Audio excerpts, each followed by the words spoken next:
dangereux. C'est pourquoi il faut épargner les femmes de certaines choses dont on ne connaît pas. Oui, il faut épargner les femmes. Parce que on voit le ministère comme venir prêcher seulement. Non, le ministère, c'est pas venir prêcher. Non, le ministère, c'est une guerre. Une guerre. C'est-à-dire, il y a des démons que le Seigneur a chassés. Aussi, ils sont devenus des rebelles. Ils ne sont pas des rebelles autres, ce sont des esprits.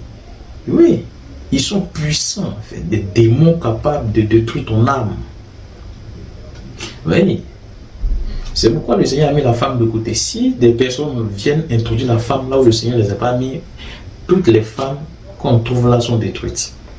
Ce n'est pas une question de raisonnement de Satan avec les Écritures. Non, le ministère est un combat. Un combat dans lequel soit tu es capable de parler de l'enfer ou tu caches cette vérité. Un combat dans lequel tu es capable de parler du péché ou tu caches cette vérité. Un combat dans lequel tu es capable de parler du voile, qu'il faut le faire, qu'il faut porter le voile, où tu caches cette vérité, où tu ne parles pas de ça. Parce que, voici. Un combat dans lequel tu dois dire aux femmes que même certains trucs, c'est démoniaque. Il faut, si tu ne peux pas le dire, tu ne combats pas, mais tu es contre le Seigneur. Si tu es un pasteur que tu ne dis pas ces choses, tu es comme un pasteur que le Seigneur a envoyé, mais qui s'est caché. Le Seigneur va te trouver. Aucun pasteur ne se cache. Si tu n'es pas capable de dire cela, alors tu es un lâche. C'est pourquoi il dit dehors les lâches et les chiens.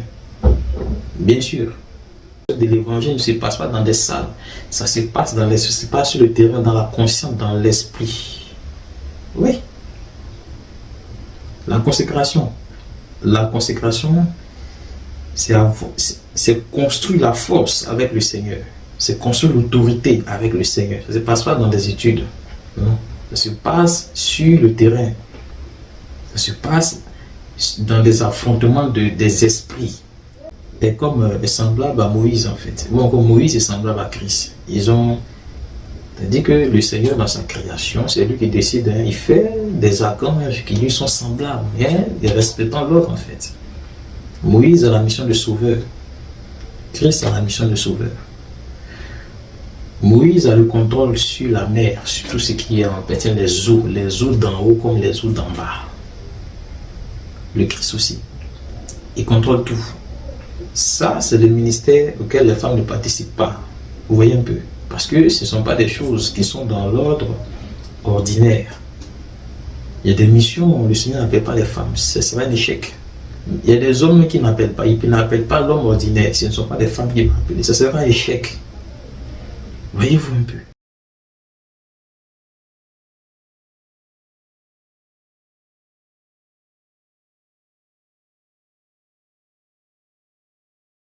Que la paix et la grâce de Yah, le Tout-Puissant, soient avec vous. Du Seigneur Isaïa qui est véritable, bien qu'inconnu de la majorité des frères. Mais c'est une chose véritable de savoir des choses qui sont révélées, des choses qui sont cachées, des choses qui nous sont données par la grâce du Seigneur. Jusqu'à la fin de ce que nous allons dire, il est bon qu'en tant que des personnes qui réfléchissent sur les choses, des personnes qui cherchent à comprendre, nous trouvions une voie de réflexion vis-à-vis de notre salut éternel. Parce que le plus important, lorsque nous sommes venus à la foi, seule cette intention véritable, cette intention de sauver notre âme, de sauver les âmes de nos enfants, de nos familles, vis-à-vis de l'éternité. Et vis-à-vis de l'éternité, il n'y a qu'une seule chose, c'est de connaître le Christ, le Messie, en qui réside toute la plénitude de la vie et de la connaissance de la vie éternelle. Si celui-là n'a pas été enseigné, donné comme connaissance à ton âme, il n'a aucune chance d'espérer dans le salut, d'espérer dans le ciel à la fin de tes jours. Puisque nous sommes rentrés dans la foi, non pas pour nous, mais pour celui qui nous a aimés, qui a donné sa vie pour nous à la croix. avec puissance et honneur, symbolisant l'amour, symbolisant qu'il nous aime vraiment. Nous aimons, il nous a donné un enseignement, il nous a donné une instruction, des commandements, des ordres, afin que l'amour qu'il a éprouvé pour nous soit vraiment enrichi par notre obéissance à tout ce qu'il nous a dit. Tous ceux qui obéissent au Seigneur sont enrichis de la grâce du Seigneur. Car il n'y a pas plus grande richesse que d'avoir des valeurs, des vertus de l'esprit dans notre esprit. Et que notre esprit soit nourri par la vérité et les vertus, comme le dit Galates chapitre 5. Les richesses d'en haut ne sont pas les richesses d'en bas. C'est pourquoi nous enseignons les choses révélées afin que nos frères et sœurs, quelque part dans le monde, dans les quatre coins et aux extrémités de la terre, et même au-delà des glaces, comprennent. Je vais dire ceux qui habitent au-delà, comprennent ces choses. Alors voici, il est important pour nous de savoir qu'il y a des choses qui sont importantes devant le Seigneur. Des choses auxquelles nous discutons peut-être. Mais il n'y a pas lieu de discuter pour toi, le frère, la sœur qui désire ardemment obéir au Seigneur. Donc tu as une flamme nourrie par la soif. Et donc tu désires comprendre, chercher le royaume, fouiller, réfléchir pour comprendre le royaume qui est la vie. Tu désires comprendre le royaume qui est la vie. C'est la chose la plus extraordinaire, frère. La chose la plus extraordinaire. Et donc, la chose la plus extraordinaire qui est vraiment importante pour toi, c'est d'avoir l'esprit ouvert sur celui qui est venu donner sa vie pour toi à la croix. De comprendre qui il est et ce qu'il veut nous donner, ce qu'il veut que nous comprenions, ce qu'il veut que nous devenions sur terre et après. C'est pourquoi ne marchons pas en vain dans de vaines espérances et qu'à la fin nous ayons perdu la véritable raison pour laquelle le Seigneur a été. Pour toi, frères et sœurs, qu'est-ce que le Seigneur a été? Qu'est-ce qu'il est venu pour toi? Qu'est-ce qu'il est venu faire pour toi sur la terre? C'est pourquoi il demandait à ses frères, les disciples, il leur demandait: qui suis-je? Il leur demandait: qui suis-je pour vous? Il leur demandait: qui je suis pour vous?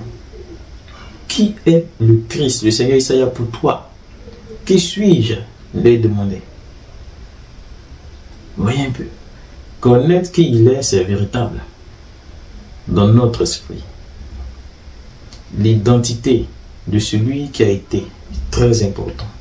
Et lorsque tu connais celui qui a été, le Christ, nous connaissons la réponse de certains. Pierre a dit: tu es le Messie. C'est dit l'humain qui doit naître. L'humain, le seul humain qui doit naître. Mais en lui se trouve toute la divinité capable de sauver l'âme. Et c'est l'espoir qui est là. Pierre voit en lui l'espérance, la vie. C'est-à-dire, il n'y a plus d'espoir. Mais quand il le voit, il dit: c'est toi le Christ. Ah, nous avons maintenant de l'espérance. Face aux démons, face au péché, face à l'éternité, face à l'enfer et autres encore. Nos faiblesses et autres encore. Tu es l'espérance, tu es l'espoir. Voilà pourquoi, même malgré tout, quand les vérités de Christ sonnaient, étaient dû même entendre, Pierre disait: mais Seigneur, à qui irons-nous? Avec tout ce que tu as dit, ceux-ci ne veulent pas te suivre, ils sont partis, mais nous, c'est toi qui as les paroles de la vie éternelle. Les paroles du Seigneur sont souvent parfois difficiles, c'est vrai, mais ça ne veut pas dire que nous devons les rejeter. C'est ce qui se passe aujourd'hui. Et c'est ce dont nous allons parler. Bien que difficile, mais c'est la vérité. C'est la route pour toi qui l'aime, c'est la route. Bien sûr, il a les paroles qui vont te donner la vie éternelle. Obtenir la vie éternelle, ce n'est pas dans la facilité. Ce n'est pas dans une église légère. Ce n'est pas dans une église qui accepte toutes les doctrines. Ce n'est pas dans une église où tout ce qui est dans le monde rentre. La vie éternelle, c'est loin de toutes ces choses. La vie éternelle, c'est ce que je dis. ce sont les instructions de Christ. Ces instructions auxquelles toi tu obéis pour ton propre bien, pour ton âme, pour ton salut. C'est très important, frère. Alors, avec cette introduction, je voudrais aborder un sujet très important. Le sujet concerne le ministère. Qu'est-ce que le ministère? Et aussi en rapport avec le ministère de la femme. Nous allons parler de deux sujets très importants, ultimes déjà sur la terre. Le ministère et le ministère de la femme. Je disais autrefois qu'il y a des choses indiscutables. Ce n'est pas à discuter. Si nous connaissons la position déjà de celui qui a établi toutes ces choses,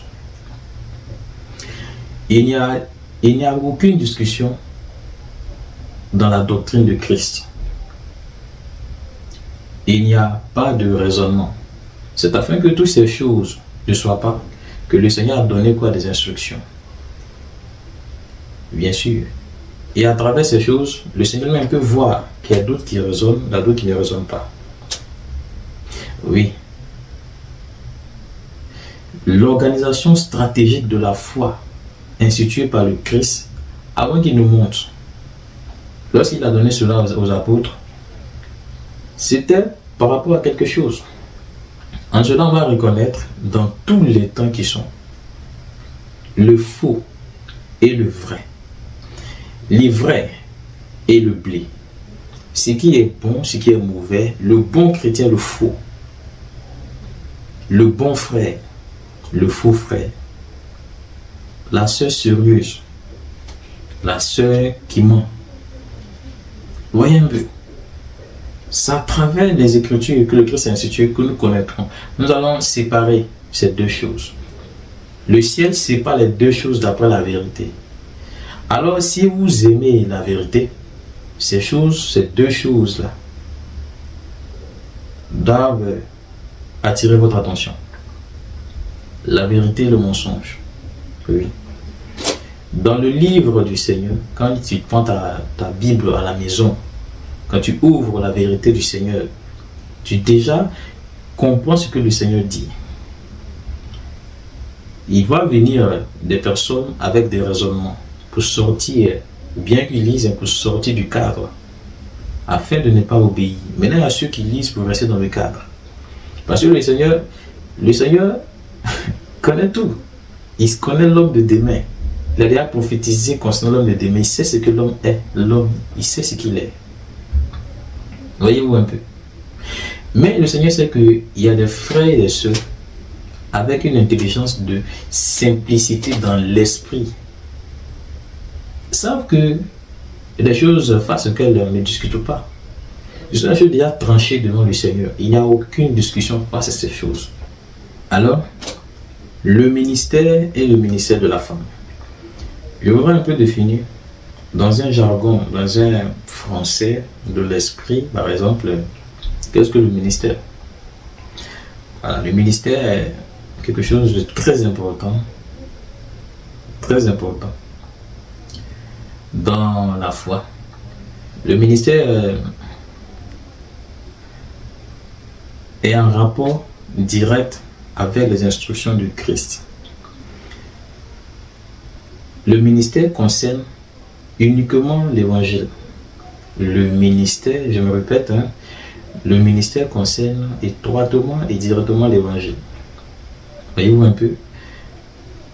Donc, le ministère est quelque chose qui est connu sous la grâce. Le ministère n'est pas connu sous la loi. Je dirais qu'est-ce qui est connu sous la loi. Mais lorsqu'on parle de ministère, le ministère est lorsque le Christ est. Et un peu, le ministère s'accompagne avec les instructions du Christ, non pas avec les instructions de la loi. Vous voyez un peu, l'Ancien Testament. Sous l'Ancien Testament, il n'y a pas de ministère, mais je dirais ce qu'il y a en effet. Mais sous la grâce, on a, et le Nouveau Testament nous parle du ministère maintenant. Le ministère est une organisation céleste introduite par Christ au milieu des hommes. Une organisation spirituelle de Christ dans laquelle il donne des instructions à des hommes, pour aller vers des hommes, pour changer ces hommes en des êtres de lumière, avec des vertus de l'esprit. Oui, sachant que ces personnes doivent devenir des disciples avec des instructions, disciples des personnes disciplinées par l'enseignement de Christ. Et tout ça, c'est pas dans le ministère. Un ministère dans lequel le missionnaire, celui qui est appelé, doit transformer l'autre afin qu'il devienne une lumière d'après les instructions qu'il a reçues, la formation spirituelle qu'il a reçue. Voyez-vous un peu. Maintenant, quand nous prenons aussi le cas des femmes, les femmes sous la grâce, quand on lit le Nouveau Testament, les femmes donc n'ont pas été appelées au ministère. Vous voyez un peu, les femmes n'ont pas été appelées au ministère quand nous lisons le Nouveau Testament. On a vu comment le Seigneur a procédé dans son processus depuis la commencé du ministère. Il n'a pas appelé de femmes en réalité. Il y a des choses qui sont très claires sous nos yeux quand nous lisons l'Écriture, sans raisonnement, parce que le Seigneur ne nous envoie pas à raisonner. Le Seigneur est clair dans ses affaires. Il n'a pas appelé de femmes en réalité. Il n'a appelé que des hommes. Souvenons-nous lorsqu'il avait réuni beaucoup de personnes, 70 par exemple, il y avait des femmes qui le suivaient, il y avait plein de personnes. Mais il a choisi 12 hommes sans des femmes. Parce que c'est ce qu'il disait dans notre session. Enfin, la femme n'a pas été appelée par le Christ. Mais la femme était appelée pour être sauvée. Le Christ a vu des femmes qui étaient là. Marie et autres encore, d'autres maris, elles étaient là. Il ne les a pas choisies. Elles étaient bien là devant lui. Mais pour laisser la femme en dehors de certaines affaires qui risquent d'aller très loin, si il y avait jugement, le Seigneur a laissé les femmes de côté. Et ça concerne strictement les hommes. Les femmes doivent être soumises dans cette affaire qui va commencer, qu'on appelle la bonne nouvelle. Dans la bonne nouvelle, la femme sera restaurée en fonction du péché d'Ève. Et dans sa restauration, elle sera soumise afin de comprendre, puisque de l'autre côté, elle n'a pas été soumise dans le jardin. Maintenant, dans le ministère de Christ, il faut qu'elle soit soumise au Christ. Non pas au pasteur, mais soumise aux instructions du Seigneur, qui vient maintenant la délivrer de qui? Du serpent qui l'a séduite hier. Voyez-vous un peu. Donc quand nous lisons dans le ministère, il n'y a pas de femme appelée par le Seigneur. La femme ne reçoit pas d'appel. Non. La femme ne reçoit que des dons, mais elle ne reçoit pas d'appel pour devenir pasteur ou consacré pasteur. Ça n'existe pas dans le Nouveau Testament. Il n'y a aucune possibilité de voir ça dans le Nouveau Testament. Les femmes dans le Nouveau Testament, dans l'Évangile, dans la Bonne Alliance, dans la Nouvelle, elles étaient actives aux œuvres qu'organisaient les hommes. Les hommes, les Pierre, Paul, Jacques et autres encore organisaient ce que le Seigneur demande de faire, et les femmes étaient actives en soutenant. Mais les hommes avaient l'autorité que le Seigneur avait donnée. Les femmes suivaient. Elles étaient soumises selon l'ordre, parce qu'elles-mêmes elles voulaient se soumettre au Seigneur. Il n'est pas comme aujourd'hui des femmes qui, ne connaissant pas ces choses, ne sont pas soumises, mais suivent des intentions d'hommes. Quand nous donnons l'image de ces femmes dans la Nouvelle Alliance, le Nouveau Testament, ces femmes n'avaient pas le désir de devenir pasteurs. Elles avaient le désir fort de suivre le Seigneur. Elles étaient soumises à la soumission dont le Seigneur demandait d'avoir dans son Église. Et c'est une chose indiscutable. L'Esprit ne cause pas avec les gens sur ces choses. L'Esprit ne discute pas avec ces choses. Parce que lui, il n'a pas fait ça. Qui est en train de faire ça au milieu de vous? C'est cette personne qu'on va trouver. Et quand il sera trouvé, son jugement sera d'après le Seigneur. Quand il sera trouvé, toutes les sanctions décrites dans le livre sera pour lui. Bon, j'espère que ce n'est pas toi. Voyons un peu. Sur ces choses, Je voudrais dire, qu'est-ce qui était fait sous la loi? Puisque je disais que sous la loi, dans l'Ancien Testament, il n'y a pas de ministère. Il n'y a pas de ministère. Le ministère commence à partir du Nouveau Testament. Et c'est le Christ qui a envoyé ce qu'on appelle le ministère. Dans le ministère, tu reçois un appel. Dans l'appel, tu seras consacré. Consacré par le Seigneur. Et tu auras une formation d'après le Seigneur, une formation d'après l'Esprit. Il va t'amener à porter ta croix pour devenir un soldat de la vérité. Dépouillé, brisé pour aller vers un peuple, vers des personnes de toute langue, de tout peuple, de toute tribu. Alors, d'abord, je redéfinis encore le ministère. Le ministère je dirais, le ministère de Christ, le ministère qu'on connaît sous l'évangile, est semblable à un enrôlement céleste dans un vieux combat. Le ministère est un enrôlement céleste dans c'est un combat qui existe il y a longtemps. Un combat qui demeure jusqu'à la fin du monde. Oui, jusqu'à la dernière civilisation. Oui. C'est-à-dire, le ministère, c'est comme il y a le Seigneur, il vient t'enrôler, viens. Et il te met dans un combat ancien où tu vas trouver des esprits, des démons, tu vas trouver des désordres, tu vas trouver des injures, tu vas trouver des rebelles, c'est-à-dire des esprits rebelles, des archanges rebelles contre le Seigneur et sa parole, contre les ordres qu'il donne. Oui, dans ce combat, tu vas trouver des choses et le Seigneur va te former à quoi? À obéir à son instruction, non pas à désobéir. Et donc tous ceux qui ont été formés, qui ont été appelés, parce qu'il y a beaucoup d'appelés, les élus, ceux qui ont accepté toutes les formations du Seigneur par la croix, par le brisement, le dépouillement, toutes ces personnes dans le ministère qu'ils ont reçu, dans l'appel qu'ils ont reçu, sont devenues des personnes qui craignent la parole, qui ne sont pas capables de désobéir, qui ne sont pas capables d'enseigner la désobéissance. Parce qu'aujourd'hui, il y a plusieurs manières d'enseigner la désobéissance indirecte avec les Écritures. En banalisant les choses, en disant les choses au peuple que ce n'est pas grave. Ça, ce sont des manières d'enseigner directement ou indirectement la désobéissance au peuple. Il n'en est pas pour celui qui a été appelé, formé par l'Esprit, dont l'Esprit a été imprégné, formé, lavé dans la crainte des Écritures. Celui qui craint la parole du Seigneur n'enseigne pas aux autres, non, ça ne fait rien, le Seigneur ne le condamne pas, pendant que tu sais que le Seigneur a dit.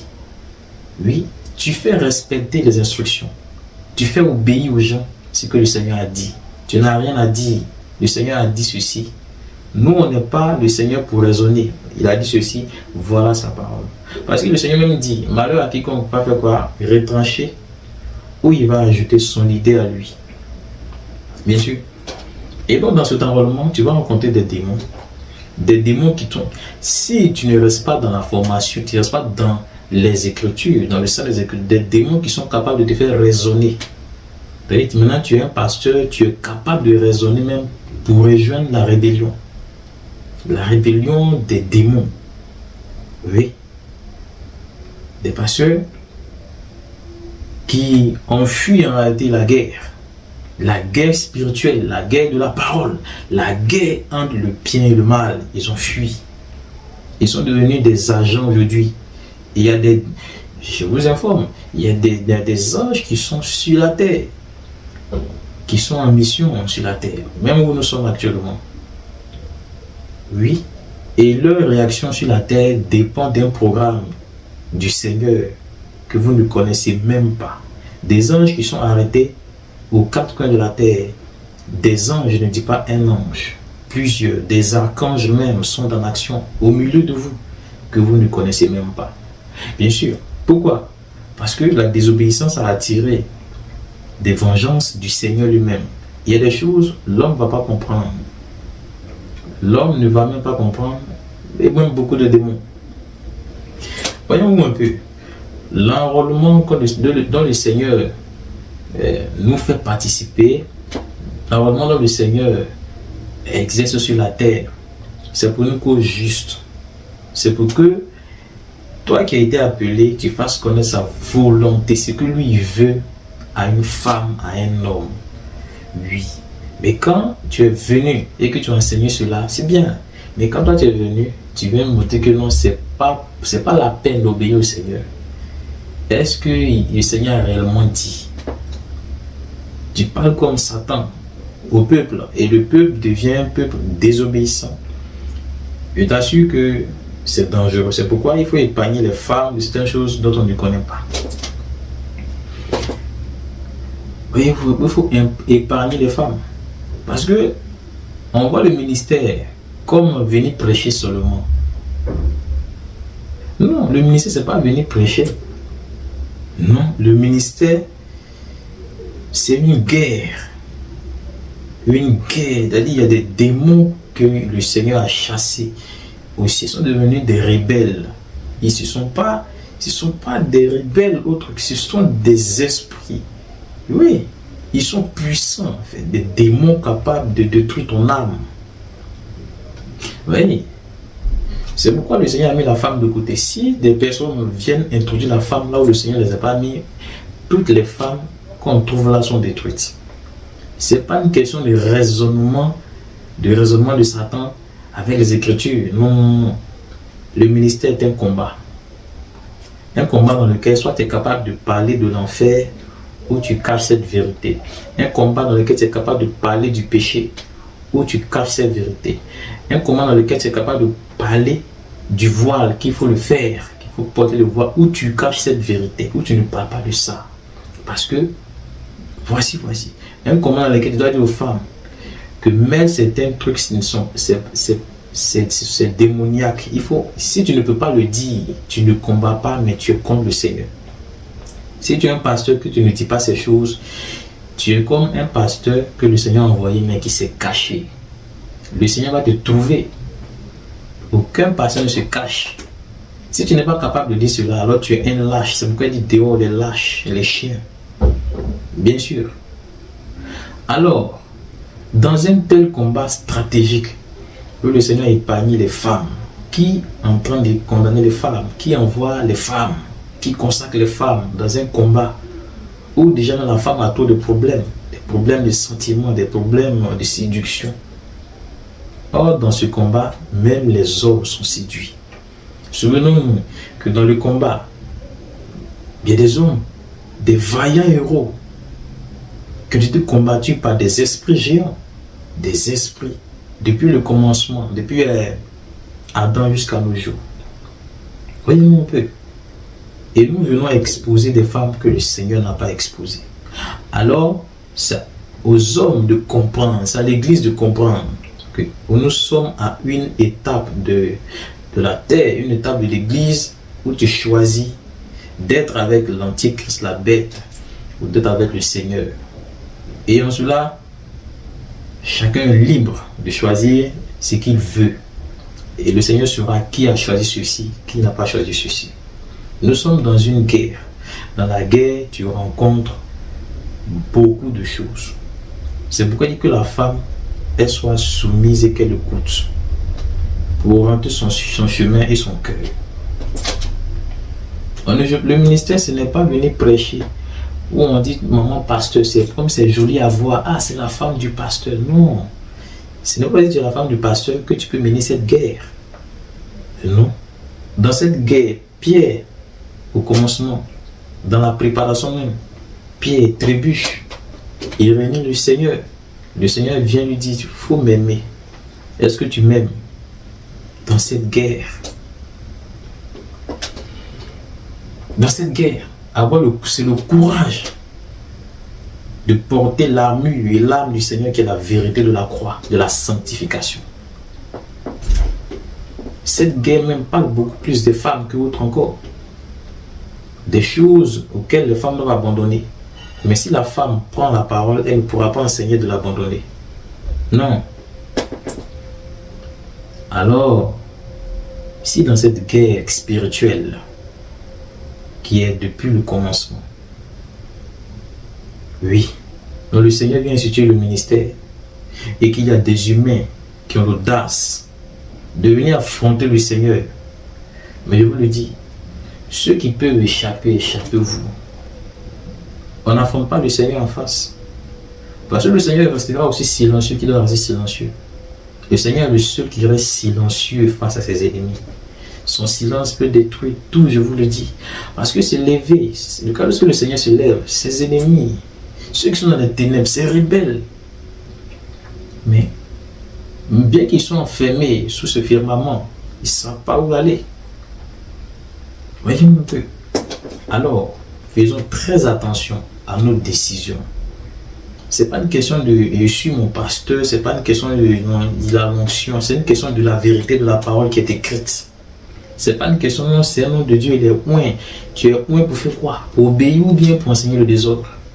On est oint pour révéler l'obéissance aux autres et faire taire la désobéissance. Oui, beaucoup de chrétiens assistent à des enseignements de désobéissance. Ils ne mènent pas la guerre. Ils sont pour la désobéissance. Ils ne mènent pas la guerre. La guerre qui dit que vous devez obéir. Et eux tous portent les armes du diable. Les armes de sorcellerie, eux tous. Asseyez-vous et réfléchissez sur les armes que vous portez. Parce que le Seigneur vient. S'il a trouvé en tes mains une arme qui ne lui plaît pas, il te détruit. Bien sûr. Le Fils de Yah apparut pour détruire les œuvres du diable. Une œuvre du diable c'est la désobéissance. Ne pas respecter le Seigneur. C'est dans la bouche qu'on respecte le Seigneur. Mais lorsqu'il te dit que la femme ne peut pas faire le ministère, est-ce que toi tu obéis? C'est écrit. On a plusieurs témoins dans la parole. Alors, voilà un peu concernant une description du ministère.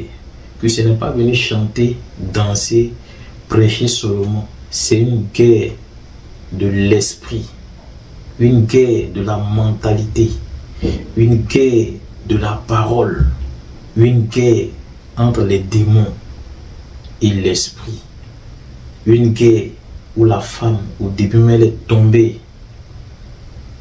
Vous se relevez, c'est ce que le Seigneur vous dit de faire. La femme n'a pas pu supporter. Non, elle est tombée sur le champ. Et vous ne savez pas comment faire relever la femme. C'est le Seigneur seul qui a fait. Et il sait comment le faire. Oui. En lui donnant des instructions à faire. Des instructions à faire, à obéir. Oui. Et les ministères dont les femmes vont être sauvées, vont être relevées, sont les ministères qui obéissent aux instructions données par le Seigneur à l'Église. Si vous obéissez, oui, ces femmes seront sauvées. Bien sûr. Aujourd'hui, il y a tellement de raisonnements basés sur les sentiments. En fait, devant le Seigneur, ce ne sont pas les sentiments. Il faut soyez clair dans votre esprit. Devant le Seigneur, ce n'est pas les sentiments. Devant le Seigneur, si tu as dit une chose, et puis la fait écrit déjà par ses prophètes, et puis tu as bien dit non, est-ce que le Seigneur va me condamner à cause de ça? Non. Une fois que c'est écrit, il faut te dire qu'il va te condamner à cause de ça. Si ce n'est pas écrit, ok. Si c'est écrit que toi tu lis, et puis tu as dit non, bon, on a tout reçu la grâce. Tu vas venir raisonner alors que c'est écrit. Non. Tu as reçu la grâce pour l'autre instruction pour obéir. Il n'y a ni juif ni grec pour faire quoi? Pour l'obéissance. Bien sûr. C'est écrit que les femmes n'ont pas de ministère devant le Christ. C'est écrit. C'est un ordre. Et dans la guerre, il y a des démons qui sont contre toi. Il y a des démons qui ne veulent pas que ce toi soit respecté. Des démons qui luttent, qui ont des organisations, qui ont des pasteurs, qui ont des églises, pour instituer ce raisonnement que ce qui est écrit là, nous n'allons pas obéir. Oui, il y a des démons qui sont dans les eaux, il y a des sirènes, il y a des sirois, et autres encore plein, qui ont des entreprises sur la terre, des entreprises religieuses sur la terre. Ils ont des églises, des assemblées, autres encore. Tout ça est vu depuis le ciel. Nous les connaissons tous. Et tout ça est devant le Seigneur, visé par le Seigneur. Méfiez-vous du Seigneur. échappez-vous. Parce que le Seigneur, la terre lui appartient. Et lui-même, il voit, il est sur la terre. Oui. Et il ne joue pas avec ses ordres qu'il a donnés à l'église. Lorsque des démons combattent pour ne pas que ses ordres, son règne vienne sur la terre, toi tu te mets avec ces démons dans les raisonnements pour ne pas. Mais tu es enrôlé aussi pour faire quoi? Pour mener cette guerre. Le Seigneur ne joue pas avec cela. Non. Le Seigneur ne joue pas avec cela. Le ministère, c'est le ministère. Le ministère, c'est le ministère. Ne venez pas jouer dans le ministère. Tu peux perdre ton âme dans le ministère. Tu peux avoir la condamnation des démons, la condamnation du niveau 7, qui concerne les démons. Tu peux être condamné aussi. Parce que tu as joué avec des ordres. Des ordres que les apôtres n'ont pas joué avec. Toi, tu viens jouer avec. Des fondements, des choses qu'on a posées. Toi, tu viens déplacer. Tu auras la condamnation des démons. Et ça, ce n'est pas une question de sentiment. Ce n'est pas une question de dire non, le Seigneur, il fait grâce. Non, non, c'est pas, non. Le Seigneur qui fait grâce, il a aussi dit qu'à la fin, il va punir. N'est-ce pas ce qu'il a dit? Prends les deux pour que tu sois sauvé. Prends la vie et le jugement et marche avec. Et ne joue pas avec ces choses. Parce que lui ne joue pas avec ces choses. Parce qu'à la fin, il y a Apocalypse chapitre 22. Et bien d'autres encore. Le Seigneur dit, il réunit les chrétiens, ceux qui ont cru en tout cas. Et il les trie. Il fait un tri et puis il dit à d'autres, toi dehors. Et puis, il appelle chien. Il appelle lâche. Il appelle sorcier, il appelle menteur. C'est écrit dans la Bible. Lis. Je lis ces choses parce que regardez un peu ce qui va arriver de la main du Seigneur lui-même, que vous ne connaissez même pas, que l'Église même n'a pas connu. L'Église ne s'attend pas à ces choses, parce que l'Église a les yeux fermés par la désobéissance. L'Église a les yeux fermés par les raisonnements de Satan,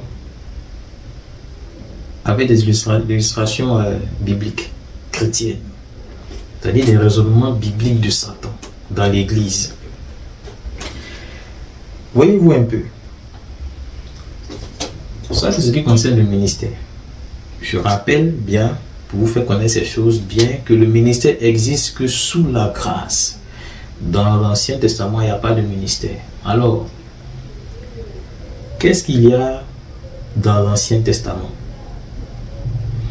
Sous l'Ancien Testament, on a l'œuvre. On a l'œuvre, c'est-à-dire l'œuvre dans le temple, c'est le sacerdoce. L'œuvre dans le temple, et on a la mission du prophète. Ce sont ces deux choses qu'on trouve dans l'Ancien Testament sous la loi. On doit comprendre que la loi et la grâce sont reliées, mais n'opèrent pas de la même manière. L'opération de ces deux choses sont différentes. Sous la loi, on a l'œuvre dans le temple, et on a la mission du prophète. Voilà ce qu'on trouve dans l'Ancien Testament. On ne trouve pas le ministère. Là-bas, il n'y a pas, le Seigneur n'appelle pas. Dans l'Ancien Testament, il n'y a pas d'appelé. Non. C'est quand le Christ est arrivé qu'il a commencé à appeler les gens. Il a appelé les évangélistes. Au ministère, il a appelé les pasteurs, les docteurs, les prophètes ou encore. L'appel au ministère. Mais dans l'Ancien Testament, il n'y a pas d'appel.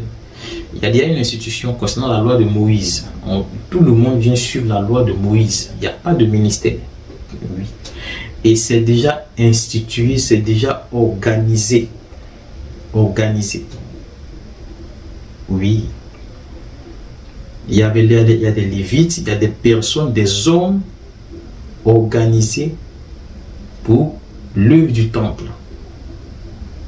Et il y a un autre homme.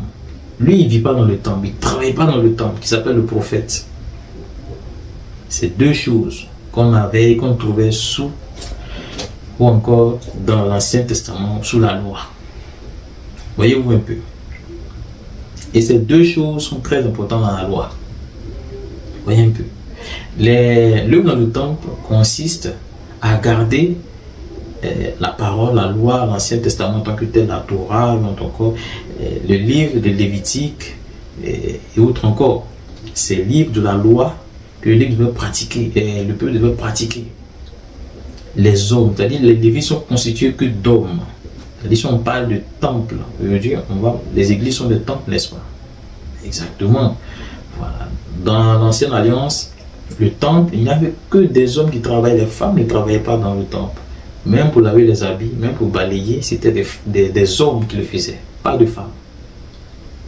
Voyez un peu. C'était les fils d'Aaron. Voyez un peu. Et donc, voilà un peu. Et quand nous lisons, quand nous voyons, ce sont des choses, je ne dis pas parce que j'ai vu seulement, ce sont des choses que j'ai vécues moi-même, que je vous raconte. Sous la loi, le Seigneur respectait l'ordre et l'époque où les prophètes devaient venir sur la terre. Il n'y a pas d'appelé, comme il dit. Les prophètes, dans l'Ancienne Alliance, on ne devient pas prophète, on est prophète. Les prophètes naissaient. C'est-à-dire, il naît dans le ventre de sa mère comme un prophète. Il est prophète depuis la naissance. On ne devient pas prophète comme aujourd'hui, on devient prophète. Et c'est une erreur aussi, on ne devient pas prophète. On est prophète. C'est pourquoi, quand vous dites le ministère prophétique de la femme, c'est satanique. Parce que femme ne naît pas prophète. C'est l'homme qui naît prophète. Voyez un peu. Il n'y a aucune femme qui est née prophète, ça n'existe pas. Mais nous savons bien qu'il y a des femmes à qui le Seigneur a donné le don de prophétie. Mais elle n'est pas prophète. C'est un don on peut lui arracher ce don. Si ça peut être arraché, mais nous savons que le Seigneur ne retranche pas ses dons. Voilà, c'est comme un petit pouvoir qu'on lui a donné. Vous voyez un peu. Mais les femmes, il y a des choses auxquelles le Seigneur n'appelle jamais les femmes. Parce que ça peut être un danger pour les femmes. Ça court beaucoup de risques. À cause des démons qui connaissent bien les femmes. À cause du serpent qui connaît bien la femme. La femme aussi qui connaît bien le serpent.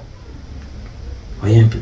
Et donc, la mission des prophètes était de façon périodique. Aujourd'hui, bon, prenons le cas d'aujourd'hui, je pense sur peut-être 100 mètres carrés, il y a au moins 100 prophètes. 100 mètres carrés, il y a 100 prophètes là. Ce n'est pas possible. Ce n'est pas possible. Ça, c'est anti-biblique. Ce n'est pas la parole du Seigneur. Ce n'est pas la volonté du Seigneur. Oui. 100 mètres carrés, il y a au moins 50 prophétesses. Et il y a 100 prophètes. Non. Et chacun dit ce qu'il veut. Hein. C'est le désordre, c'est ce qu'on appelle l'antichrist, la bête, l'œuvre du serpent, l'œuvre de Satan. Avec les éléments de la foi. Il prend la Bible, mais sans prêcher la Bible, et il crée un désordre, un chaos dans lequel personne n'obéit. Et ça attire le jugement. Et ça sent le jugement. Quand un prophète peut-être est né, je suppose, hein, un prophète est né en l'an 2000, peut-être c'est dans un siècle encore. En tout cas, dans un long intervalle, que notre prophète va apparaître. Il y avait le temps où les prophètes venaient sur la terre. Et ils venaient pas 3, ils venaient pas 5, ils venaient pas 10. Ils disaient un prophète. Souvent les intervalles ne décalaient pas trop, mais ils n'agissaient pas tous au même moment. C'était rare peut-être. Voyez-vous un peu. Et donc, on a l'œuvre dans le temple. Ça c'est dans l'Ancien Testament. L'œuvre dans le temple et le ministère. Excusez-moi, pas le ministère, la mission du prophète.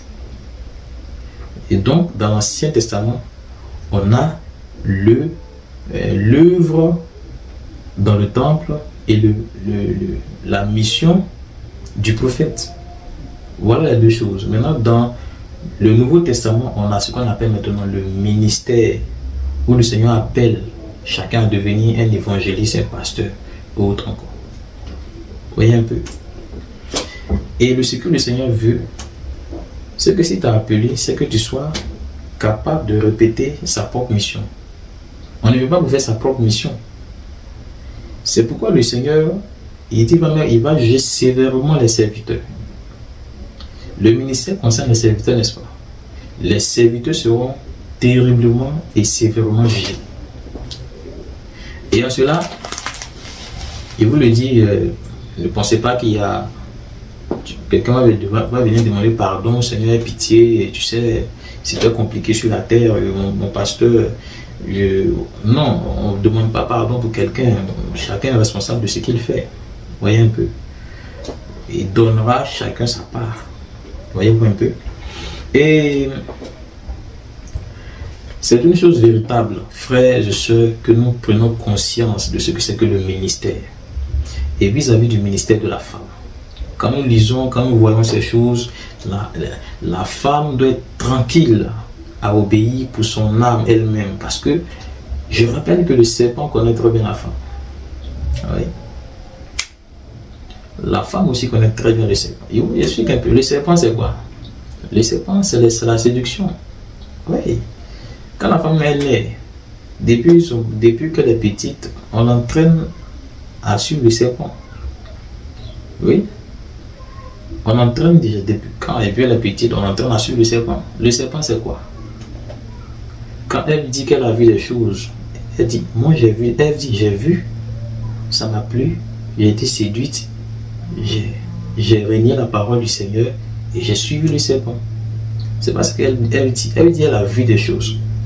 Elle a aimé, c'était joli à voir. Elle a accepté. À cause de ce qu'elle a vu, elle a laissé la parole du Seigneur. Ce que femme veut n'est pas ce que le Seigneur veut. Oui, c'est la vérité. Ce que femme voulait là, c'est ce que le Seigneur a interdit. C'est ce qui a détruit la femme elle-même. Quand la petite fille est née, elle fait les mèches déjà. Tout ça, c'est le serpent. Bien sûr, on attaque des choses, on fait des pratiques, on a l'arbre avec des choses plein. Déjà, c'est une initiation au serpent. Oui, c'est ce qu'elle a vu. Oui, elle a vu des choses qu'elle a aimées. Donc le serpent là, il te connaît. Toi aussi tu le connais inconsciemment. D'autres même consciemment. Depuis son petit, depuis elles sont petites. Or c'est lui, c'est contre lui tu viens lutter, combattre dans la foi. Bon déjà, si tu aimes ses œuvres, bon, aujourd'hui on va, d'après vous, frères, réveillez-vous. On va voir une femme qui est en train de prêcher, elle a les faux ongles, elle a les faux cils, elle a les faux cheveux, elle a un faux teint déjà, elle a bon, pratiquement tout est faux, hein? Et puis tu vas venir prêcher quelle vérité si tout est faux? Oui. Est-ce que tu peux dire à quelqu'un que le Seigneur veut nous voir naturel, pendant que tout est faux? Faux ongles, faux cheveux et autres encore. Non, le Seigneur veut que nous soyons naturels. Que nous ne portons pas ça. Bon, tu ne peux jamais dire cela. Tu es obligé de mentir. Mensonge sur mensonge. Et qui t'a consacré, cette personne sera poursuivie par des anges. Aimez les instructions du Seigneur. Sinon vous vivez dans le mensonge. Et si quelqu'un est en Christ dans le Seigneur, il est une nouvelle personne. La femme qui est dans le Christ est une nouvelle femme. Les choses anciennes de sa vie sont passées. Elle comprend le serpent, elle comprend qui est le serpent. Elle a reçu l'enseignement de qui est le serpent pour fuir le serpent. Viens te réfugier dans le Christ, dans les choses que le Christ t'a montrées pour sauver ton âme. Ne va pas au ministère, ne va pas prêcher, ne va pas te consacrer. C'est un danger pour ton âme. Parce que le serpent, trop stratégique, qu'il a fait tomber Ève. Ah, vous pensez que vous êtes assez fort par rapport à Ève? Non. Ève, en fait, elle a été séduite. Oui. Ève était lucide. Lucide que les femmes d'aujourd'hui. Vous êtes les enfants de Ève, vous êtes les filles de Ève. Votre maman, elle connaissait des choses, mais elle a été séduite quand même. Elle voit le Seigneur en face. Oui. Si elle vient aujourd'hui, on lui dit de faire le ministère, elle va te regarder au moins 1 heure de temps d'abord. Puisque c'est à cause du ministère, qu'on lui a proposé là-bas, qu'elle a tout détruit. Elle ne savait pas. Le diable, le serpent joue avec sa conscience. regarde c'est joli, regarde ça, voici ça va te changer, voici, plein de choses. Oh, c'est quand elle a tout perdu qu'elle s'est rendue consciente qu'elle a tout perdu. Alors que les femmes se taisent dans l'assemblée, qu'elles écoutent ses instructions. Écoute cet enseignement sur le serpent et tu vas comprendre qu'en fait tu peux même pas prêcher, c'est pas possible. Le serpent il t'attend pour prendre la parole. Toutes les femmes qui prennent la parole pour prêcher, pour faire ministère, sont dans le danger. Le serpent le sait. Lui il sait que les femmes ne font pas ça. C'est toi qui ne sais pas. Le serpent sait que c'est un autre. Et lui il sait ce qu'il a fait dès le commencement. Et il sait pourquoi aussi le Seigneur a dit que les femmes se taisent, qu'elles se voient, qu'elles soient saintes. Lui il sait. Mais c'est l'Église qui fait semblant de ne pas savoir. Mais si tu fais semblant, le Seigneur dit celui qui me renie, moi aussi je veux le renier. C'est réciproque en fait. Oui. Et donc, nous allons continuer, frères et sœurs. Alors, frères, comme je le disais que dans l'œuvre qui se passait sous l'ancienne alliance, dans l'Ancien Testament, on a l'œuvre dans le temple. On ne voit aucune femme dans le temple.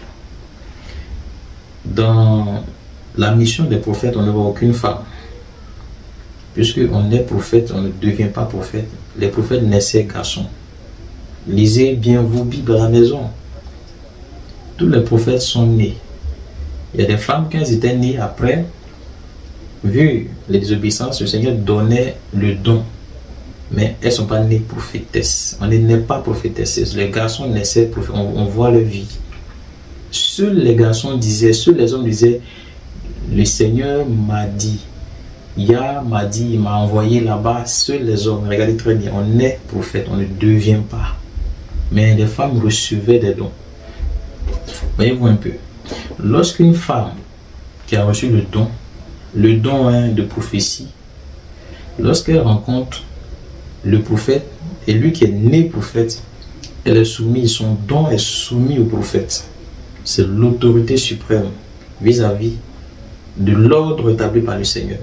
Donc lorsque la femme voit le prophète, elle est soumise. Bien sûr. Le don n'est pas plus élevé que la racine. Non? Voyez-vous un peu. Et donc, dans le Nouveau Testament, nous avons le ministère. Nous avons le ministère caractérisé par une seule et unique chose qui est le salut. On ne peut pas parler d'autre chose dans le ministère que le salut. Autrement, ce n'est plus le ministère. Vous voyez un peu? Dans le Nouveau Testament, nous voyons que le Seigneur a institué le ministère. Nous voyons que le Seigneur a institué ce qu'on appelle le ministère. Et seul le ministère que nous voyons dans le Nouveau Testament. Et le ministère ne parle que du salut. Ça ne parle pas d'autre chose. Et il n'y a pas moyen de parler d'autre chose dans le ministère. Ce n'est pas possible. Autrement, ce n'est plus le ministère. Mais c'est un temple. On ne sait pas ça appartient à qui. Ça vaut de savoir ça appartient à qui. Vous voyez un peu. Et ça, c'est une structuration de l'esprit. L'esprit a structuré, organisé ces choses pour ne pas que son enfant ou encore celui qui cherche soit désorganisé. C'est-à-dire, toi qui as lu la Bible pour aimer le Seigneur, quand tu vois ça, tu sais que ça c'est du Seigneur, ça c'est pas du Seigneur. Un discernement raffiné. Le ministère, c'est pour parler que du salut. Lisons dans Matthieu. Quand le Seigneur commence son ministère, il dit quoi? Repentez-vous. Quand le royaume des cieux est proche, il commence à prêcher la sanctification, il prêche la repentance, il rappelle sur l'enfer que c'est important de savoir ces choses, prépare ton éternité. Voilà ce qu'on prêche dans le ministère. Prêche que vous devez aimer le Christ de tout votre cœur, vous devez vous débarrasser des œufs de la chair, c'est ce qu'il prêche jusqu'à la fin. Voilà ce qu'on prêche dans le ministère jusqu'à la fin. On ne prêche pas autre chose. L'église, le ministère n'est pas pour coacher les gens dans les affaires. Non. Il est mieux de se trouver des frères qui vont soutenir d'autres frères dans ce sens, mais en dehors du temple en fait. Oui, organisé. Si un frère a une formation sur comment développer des entreprises. Ils pensent qu'il est mieux d'aller dehors,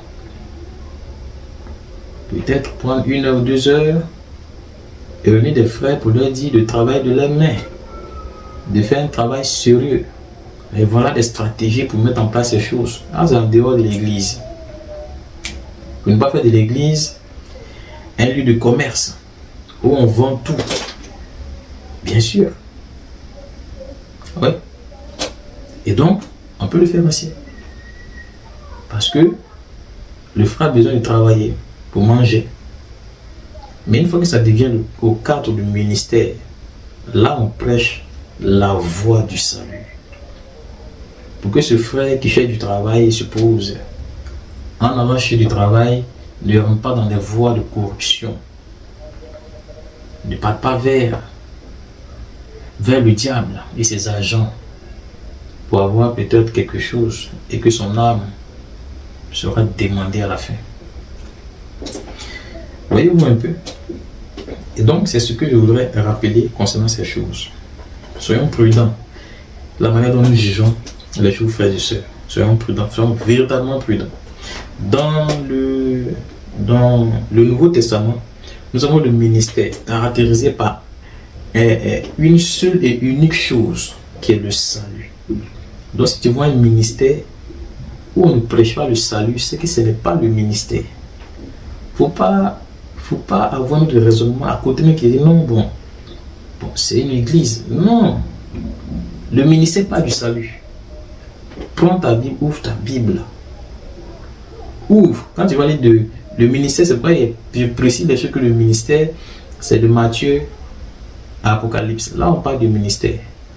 Maintenant, de Genèse à Malachie, on parle de l'œuvre et la mission du temple. La mission du prophète plutôt. L'œuvre dans le temple et la mission du prophète. Voyez-vous un peu. Si c'est le ministère qu'un pasteur a été appelé, son appel va l'amener à prêcher le salut. Parce que l'appel est orienté par l'Esprit Saint. Donc s'il a l'Esprit Saint, un pasteur qui a l'Esprit Saint, non pas qu'il dit même qu'il a l'Esprit, mais on va voir qu'il a l'Esprit Saint par ses propres paroles. On va voir qu'un pasteur a l'Esprit, c'est pas lui qui va dire que j'ai l'Esprit m'a dit. Non, c'est pas lui. Tu vas constater toi-même. L'Esprit agira dans sa manière de conduire le peuple, dans sa manière d'arracher le frère et la soeur de la gueule du lion, de sa manière d'invoquer le feu pour détruire les œuvres du diable sur la terre. Il n'a pas besoin de le dire lui-même. Voyez un peu. Mais quelqu'un qui veut faire croire que lui il a l'esprit forcé, voit que non, il est loin, il va faire beaucoup de cours théologiques, c'est lui qui fait les miracles partout, il veut démontrer à tout le monde que c'est lui. Il vous dit que ce n'est pas lui. Il est possédé. Un serviteur ne démontre à personne ce qu'il est. Oui, si tu connais le caractère du combat, tu n'as pas besoin dans le ministère de démontrer qui tu es. Non, on ne démontre pas qui on est. Parce que le combat parle d'humilité. Une arme est l'humilité. L'humilité fait que le Seigneur est capable de lancer une pierre depuis le ciel jusqu'à terre. À cause de ton humilité. Voyez un peu. Alors, le ministère suppose, le ministère qui est l'appel dans le Christ, dans le Seigneur Isaïe, suppose un appel. Et cet appel suppose une consécration. Cet appel suppose une consécration. Quand le Seigneur va t'appeler, il va t'appeler à te consacrer. Oui. Il va t'appeler à te consacrer. Et dans cette consécration, il y a beaucoup de choses. Voyez un peu. Et ça, c'est pas une chose que la femme, elle peut faire. Les femmes, aujourd'hui, on leur fait croire que lorsqu'on s'assoit sur des bancs, apprendre des choses à l'école de théologie, on le consacre pasteur. La consécration ne se passe pas dans des salles. Non. La consécration des prophètes ne se passe pas dans des salles. La consécration des pasteurs de l'évangile ne se passe pas dans des salles. Ça se passe sur le terrain, dans la conscience, dans l'esprit. Oui. La consécration. la consécration, c'est construire la force avec le Seigneur. C'est construire l'autorité avec le Seigneur. Ça ne se passe pas dans des études. Non. Ça se passe sur le terrain. Ça se passe dans des affrontements des esprits. Le Seigneur peut t'envoyer en combattre avec le diable lui-même, c'est-à-dire des archanges. Bon, c'est le diable, on connaît le plus, il y en a plein. Oui. Où tu affrontes le diable lui-même en face. Oui, et ça, c'est pas écrit, c'est pas aller écrire des choses et puis bosser par cœur. C'est des situations, des épreuves où tu apprends dans ton cœur, où ton esprit sait, ton esprit discerne, où le Seigneur ferme tes yeux et puis te dit qu'il faut combattre, où il aiguise ton intelligence. Malgré que tu as les yeux fermés, tu es comme un aveugle, tu as les yeux fermés, ton ennemi lui te voit et puis tu dois lutter contre lui, tu dois le combattre. Ouais, un peu. Tu es comme un moine qui a les yeux fermés et jusqu'à ce que tu arrives à comprendre les choses autour de toi, malgré que tu ne vois pas, tu t'appuies sur lui, tu es orienté par le Seigneur. Oui. C'est là le ministère. Ça ne se passe pas dans des études cosmologiques, théologiques et autres encore. Non. Quand vous aurez fait beaucoup d'écoles théologiques sur la terre, vous allez trouver des personnes en haut, au ciel, qui n'ont pas fait. Ils sont assis sur 12 trônes et ils n'ont pas fait d'école théologique. C'est-à-dire, ils ne savent pas ce que vous savez. Mais c'est eux à qui vous devez vous soumettre au ciel. Votre Pierre assis, Jacques et autres encore, et Barthélemy, autres encore, Mathieu et autres encore sont assis. Ils ne connaissent pas tes 25 ans d'années de théologie, ils ne connaissent pas ces choses.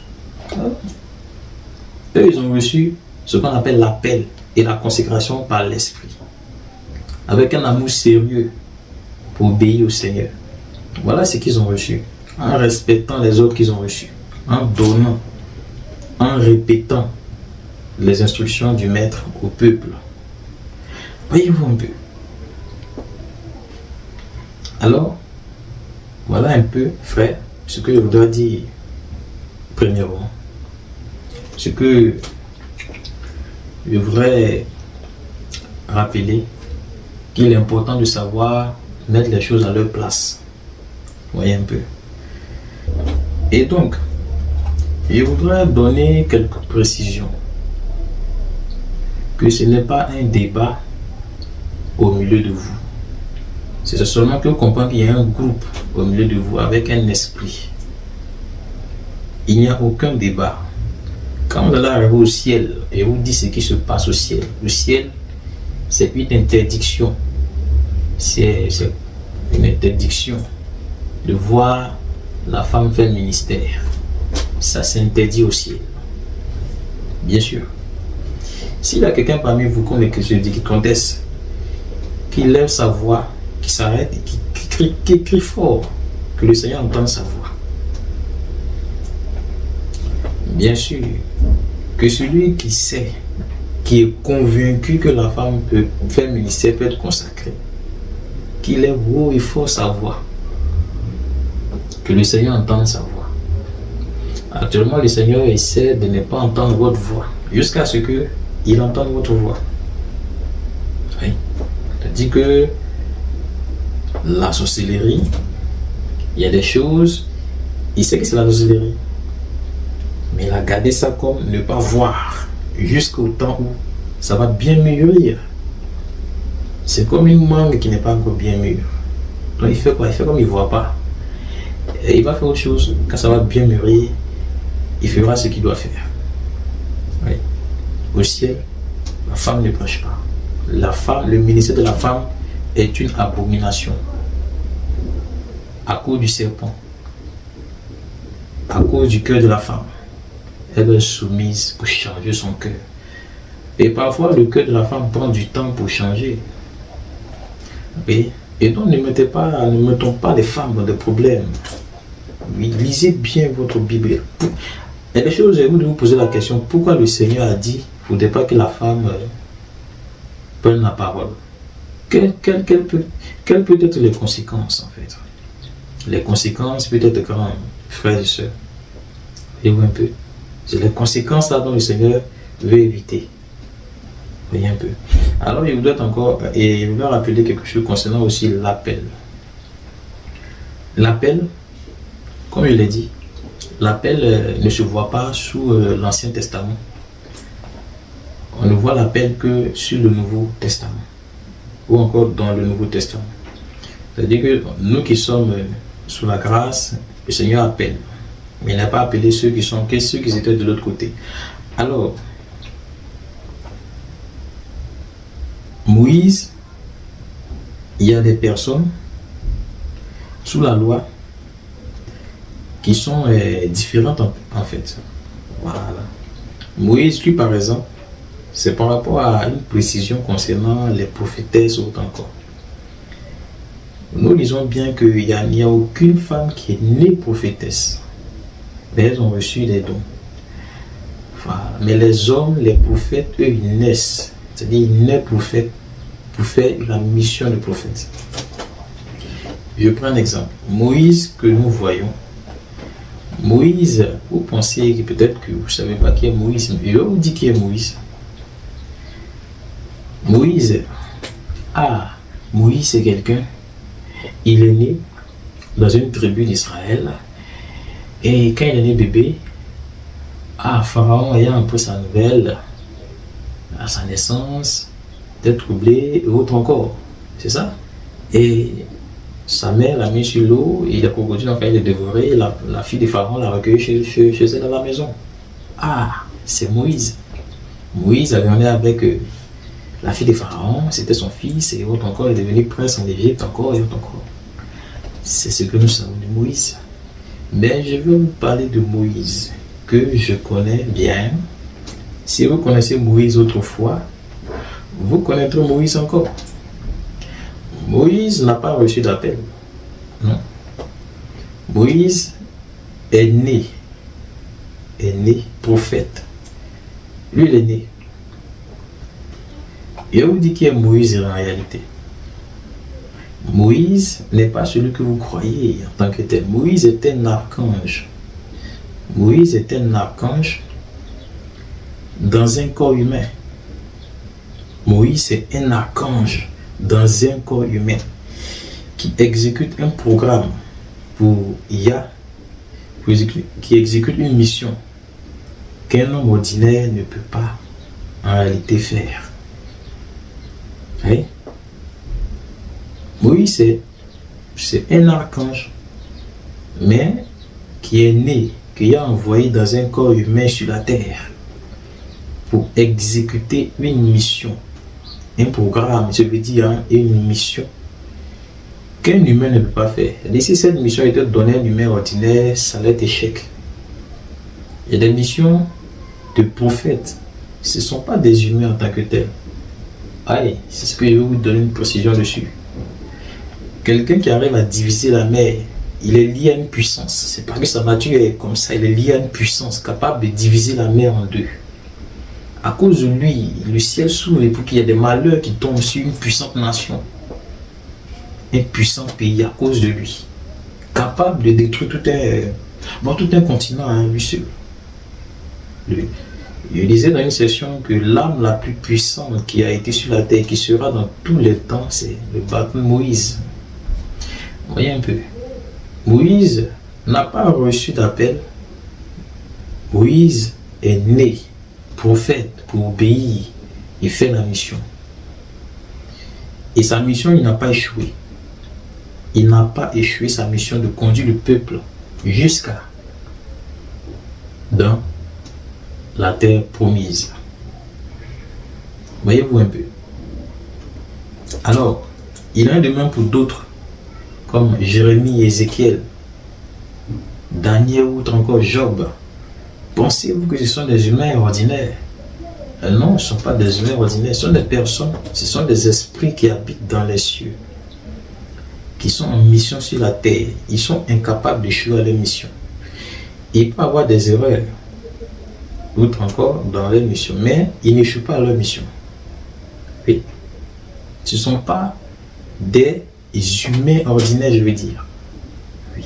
Des hommes comme Samson, ce ne sont pas des humains ordinaires, ce sont des archanges, des forces. Ils sont seulement dans une enveloppe, dans un corps, pour un temps. Et les démons savent ces choses.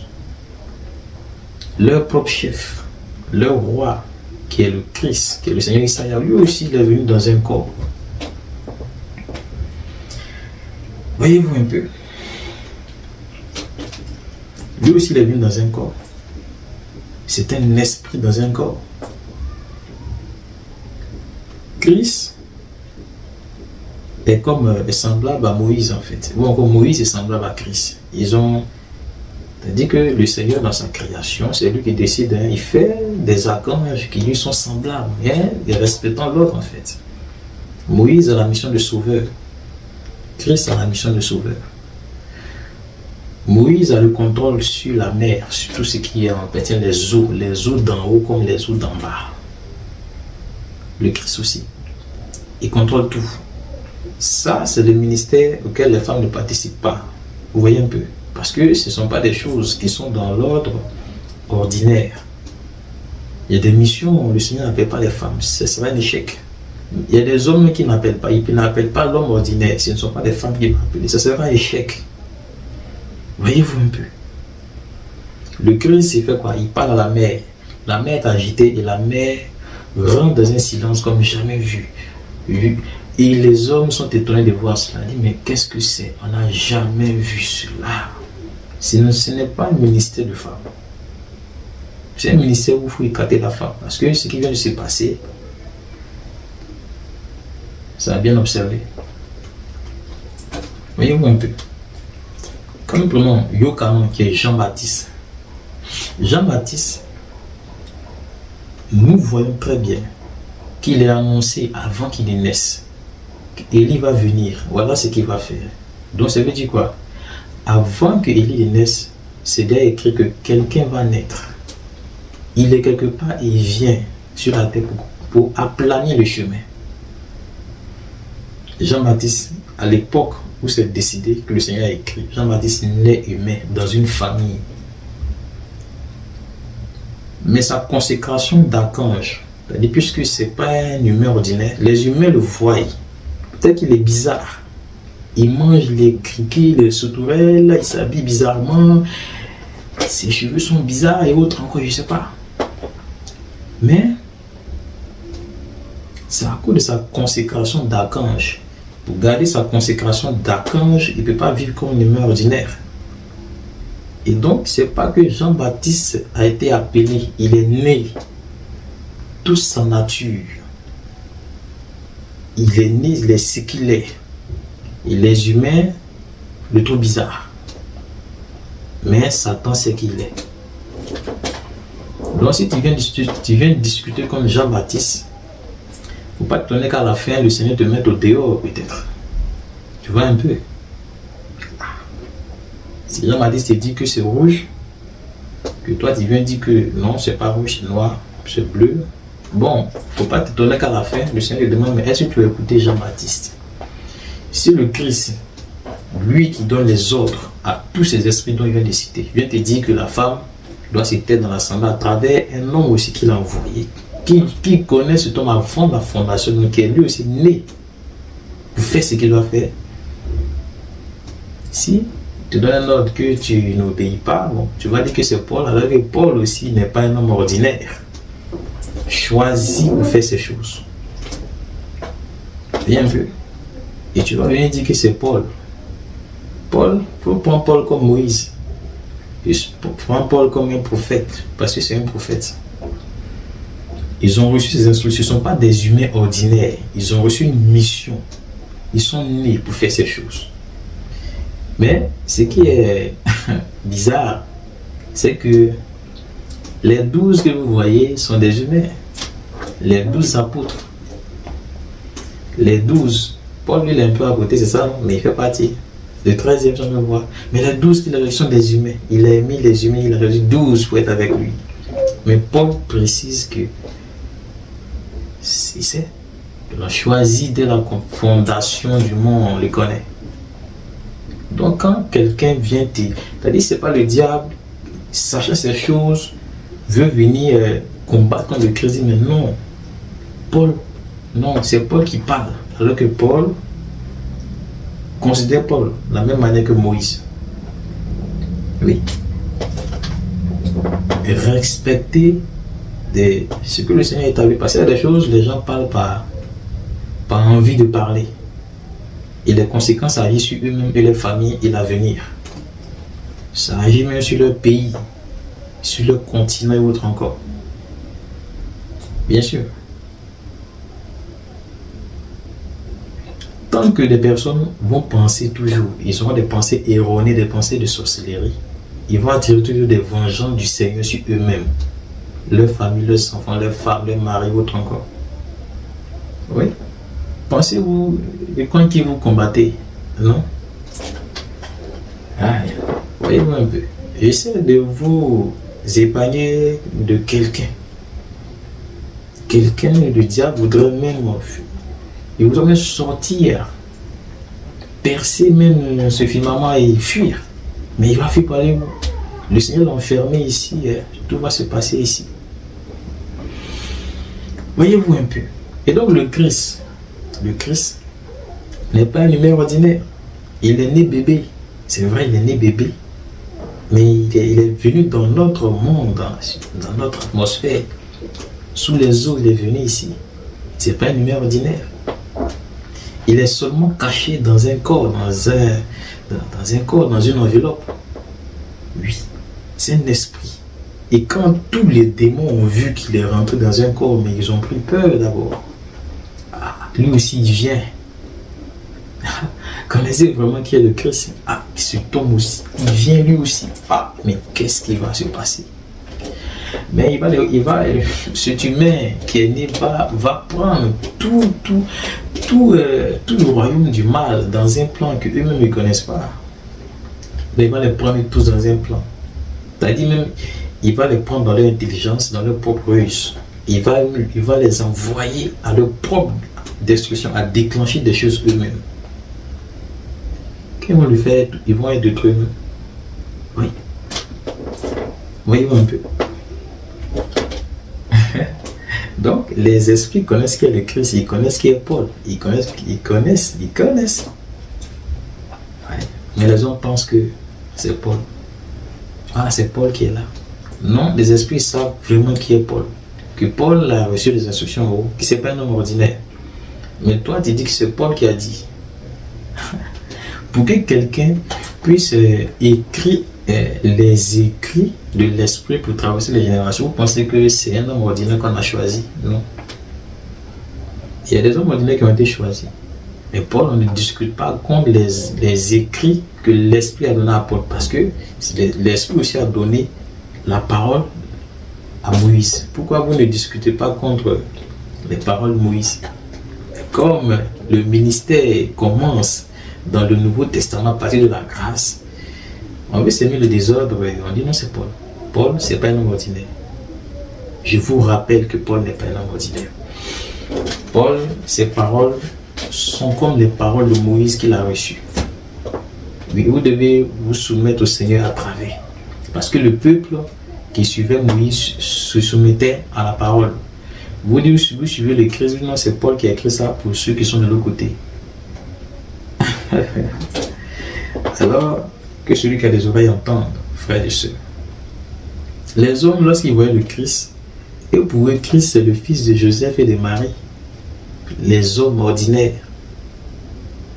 Quand ils voyaient le Seigneur, et ils m'ont reçu le fils de Marie, celui qui fabrique les bancs là, n'est-ce pas? Celui qui a construit notre maison. Celui qui fabrique notre tabouret là, oui, voici. Et lui, il regarde les hommes. Vous voyez un peu. Marie, elle est informée que lui là, c'est pas son fils. Marie elle-même, elle le sait. Le Christ, lui aussi, il sait. Oui. Puis c'est seulement elle a été une femme porteuse, comme les femmes porteuses. Oui. Mais qui a changé beaucoup de choses? Voyez un peu. Et donc, voilà un peu un autre point. Donc, pour finir ce que je suis en train de dire, frère, Je vais parler d'environ 4 éléments très importants. Pour finir rapidement, la nature du ministère. La nature du ministère. Le ministère, je l'ai dit au commencement, ce n'est pas venir prêcher, prêcher, prêcher. Non, ce n'est pas venir prêcher, prêcher. Ce sont des choses cachées que nous essayons de trouver avec notre cœur. Voilà le ministère. Il y a des choses qui sont cachées sous nos yeux, que nous essayons de trouver. De sonder et de donner ces choses. Lorsque nous voyons déjà que c'est prêcher seulement, on est capable de venir dire n'importe quoi. Aujourd'hui, ça, au lieu on a envie de parler. Non. Moi, je veux te rappeler qu'il ne faut pas avoir envie de parler. Parce que si tu parles trop, tu seras jugé. Par tes paroles, tu seras condamné. Par tes paroles, tu seras justifié. À la fin, les serviteurs seront jugés sévèrement. Il ne faut pas trop parler. Oui, c'est le diable qui amène les gens à beaucoup parler. Moi aussi, je vais être vu, je vais être entendu. Non, ne te mets pas dans ce groupe de personnes. Non, c'est trop dangereux. Vous savez. On ne joue pas avec la parole du Seigneur. Non, c'est la chose. Il ne faut jamais faire. Oui. Les premiers qui ont essayé de jouer la parole du Seigneur, on les a mis dehors pour toujours. Et jusqu'à nous, il y a un châtiment éternel qui les attend. Les démons, c'est avec la parole qu'ils ont voulu jouer. Avec la parole. Le Seigneur ne les a pas empêchés de jouer avec la parole, ils ont joué. Ils se sont moqués. Ils ont lu, ils ont comme plein vu dans le monde. Ils pensent qu'ils sont en train de se moquer. On ne va pas les empêcher, ils vont le faire jusqu'à la fin. Il n'y a pas de moqueur dans le monde. Ils ne se moquent pas d'autre chose que des écritures, bien sûr. Mais le Seigneur les laisse. Ils n'ont pas fini de trouver. Oui. Pendant que tu peux changer autre encore, parce que bon, d'autres ne peuvent pas changer, hein, ce sont des démons.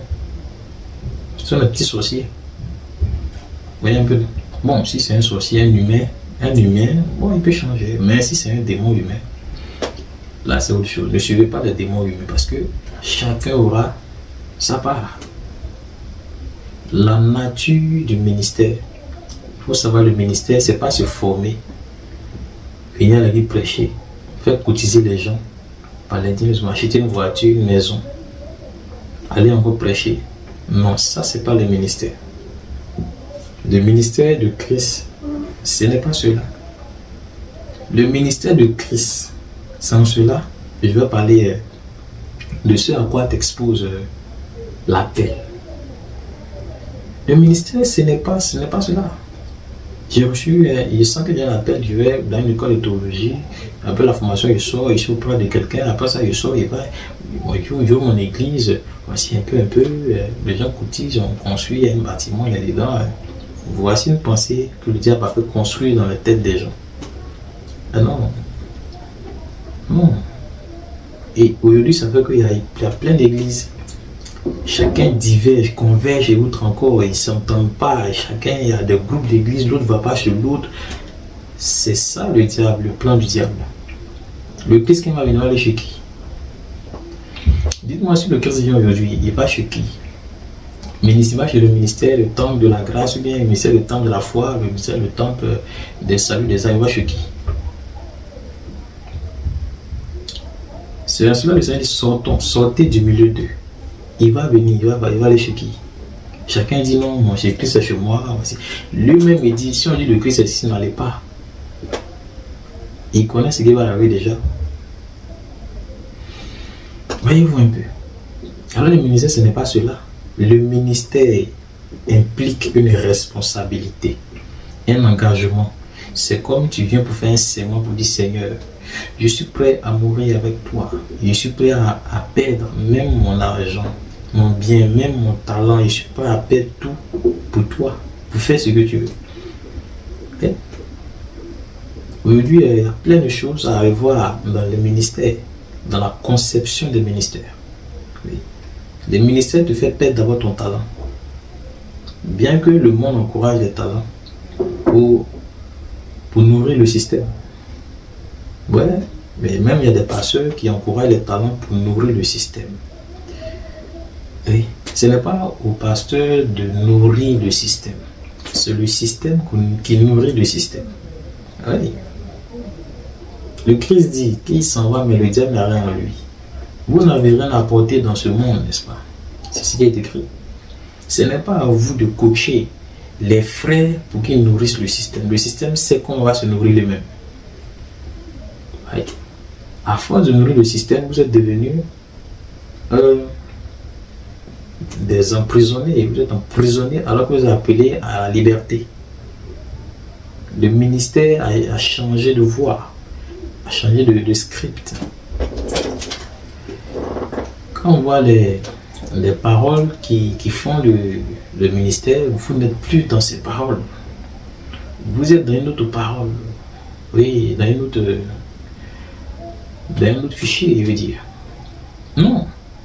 Le ministère, c'est le ministère, c'est de suivre le Christ. C'est de mener les mêmes combats comme le Christ l'a mené, les mêmes traits de combat, les mêmes luttes. Si on ne voit pas ça dans un ministère, considérez sans sentiment, sans raisonnement que ce ministère est du diable. L'antichrist, c'est quoi? L'antichrist, c'est aussi un ministère. Ne veut pas, vous attendez l'antichrist qui vient depuis le 3e temple. Ça, c'est faux aussi, mes frères. Quelle est l'histoire du 3e temple? L'antichrist, c'est un ministère. C'est un ministère qui est contraire au ministère que dit l'Évangile. Le ministère de Christ implique de parler du salut, implique de parler du péché, implique de parler de la sanctification, implique de rappeler que l'enfer existe, implique de parler contre beaucoup de choses. En parlant, en disant la vérité, tu libères les gens. Voilà. En disant la vérité, qui est la vérité, tu libères les gens de la prison. Et des gens aujourd'hui sont prisonniers, des pasteurs prisonniers. Quand on entend même leurs paroles, tu sais qu'eux-mêmes là sont devenus plus que des prisonniers. Ils sont devenus des agents maintenant. Mais le maître dit-leur non. Combien de fois ces personnes doivent... Si tu peux te repentir, réponds-toi. Mais si tu ne fuis pas, ah mais c'est terrible. Et il dit, tu vois celui-là, et tu vois celui-là, et tu vois celui-là. Voici. Il a donné des ordres à ses anges. Voyez-vous, ce sont des choses. Et donc, le ministère implique ces choses. Le ministère implique ces choses. Alors, l'appel, si tu es un serviteur, l'appel t'implique. L'appel t'implique certaines choses. Ou encore t'impose certaines choses. La croix. Un appel authentique parle et consacré. Ou encore parle de la croix. Un appel authentique de l'esprit marche par la croix. Le monde ne l'accepte pas. Le monde aime les choses du monde. Toi, tu aimes la croix. Tu aimes le dépouiller des choses du monde. C'est différent. L'appel authentique est mesuré par le message qui sort de cet appel, qui est le salut, le message de le salut. Hein? Ça, c'est l'appel authentique. L'appel authentique fait la publicité du salut des âmes et fait accompagner les œuvres du salut des âmes.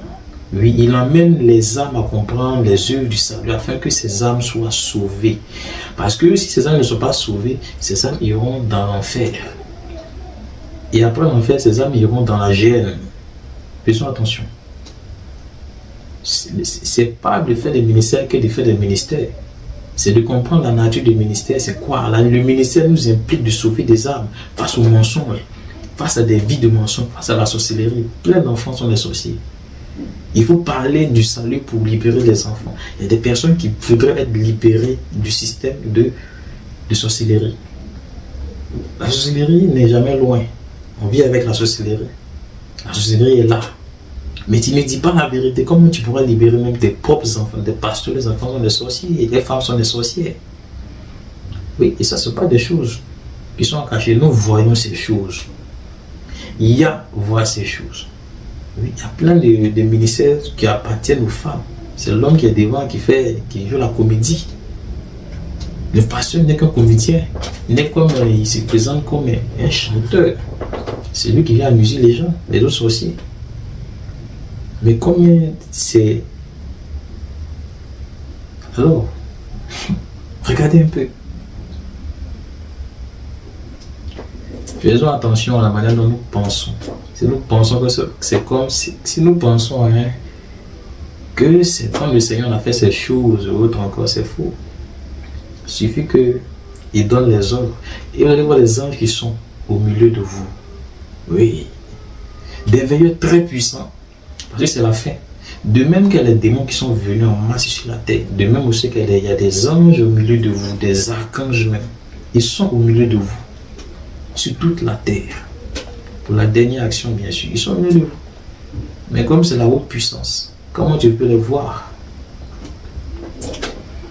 Ils sont là pour des missions. Jusqu'à la mission de l'enlèvement. Oui.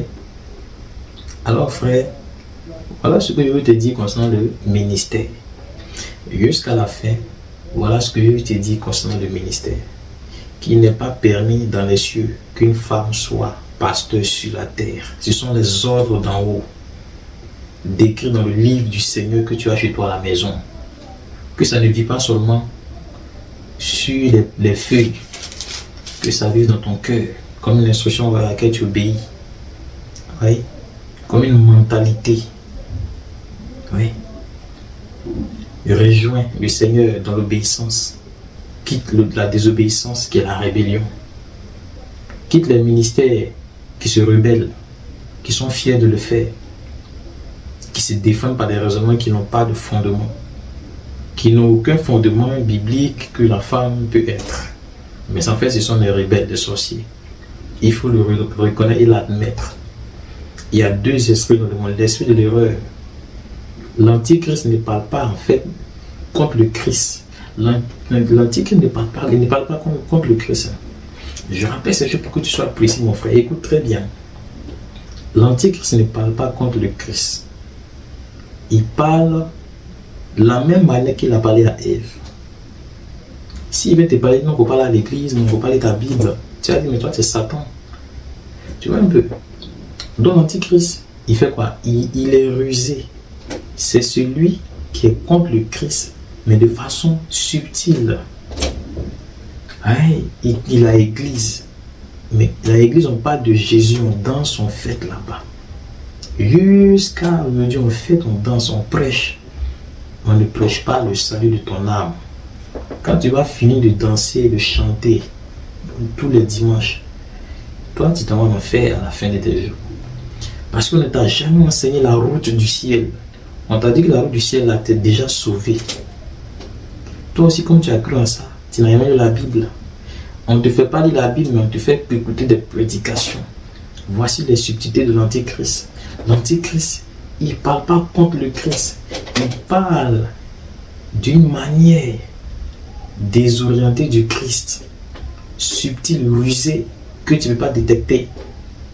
Voilà l'antéchrist et son ministère. C'est une église. C'est une forme d'église. C'est une forme de ministère qui n'est pas l'authentique. Parce que l'authentique parle du salut jusqu'à la fin. N'est jamais découragé. Même si tu dois manger du pain sec pour dormir, il parle du ministère du salut. Le ministère du Christ est indépendant du système, des cultes que nous voyons. Alors, si tu trouves dans la parole quelque chose qui te dit que le Christ veut ça, fais-le. Mais l'Antichrist va venir te dire que c'est pas aussi condamnable. Dieu ne va pas créer des hommes et puis les jeter en enfer à cause d'un petit voile, à cause du vin peut-être, à cause de quoi? À cause de cet habit, à cause de ça, c'est un habit. À cause de ça, Dieu va me jeter dans l'enfer. Maintenant, dit-on, mais soyons sérieux. Le Christ est mort à la croix, pourquoi alors? Non, ça, la croix, c'est vrai. Ça, c'est l'antéchrist. C'est un raisonnement biblique, hein, bien sûr biblique, mais de Satan. Comme il n'est pas prêt à obéir, il va te dire que Dieu ne va pas créer des hommes ou ne va pas mourir à la croix pour que lui en enfer à cause de ça. À cause d'un voile. Parce que je n'ai pas, parfois, n'a pas mis un voile et elle va en enfer. Pourtant, les autres qui te disent qu'il faut obéir. Mais lui, son raisonnement, c'est quoi? Voilà, voici son raisonnement. Et il y en a plein comme ça. Le Seigneur lit dans les pensées des hommes, même dans les pensées des démons. Il connaît les pensées des hommes. Oui. Voyez-vous un peu. Alors, ce que je dis, je ne dis pas parce qu'on m'a raconté, mais j'ai vu ces choses de mes propres yeux en ce temps-là. Et je vous rappelle, afin que vous sachiez ces choses, dans ces derniers temps et ces derniers instants de la terre, que Yah et Isaïa vous bénissent. Le nom au-dessus de tous les noms, le voici. Vous ne le connaissez pas. Satan a contrôlé le monde. Il contrôle le monde. Il vous fait savoir ce qu'il lui veut. Il vous a fait savoir que c'est Jésus. Mais quand il va venir, vous le saurez. Soyez bénis. Et que le Seigneur garde votre conscience à chercher la crainte du Seigneur, le salut de vos âmes et autres encore. Je salue pour vos familles. Merci frère.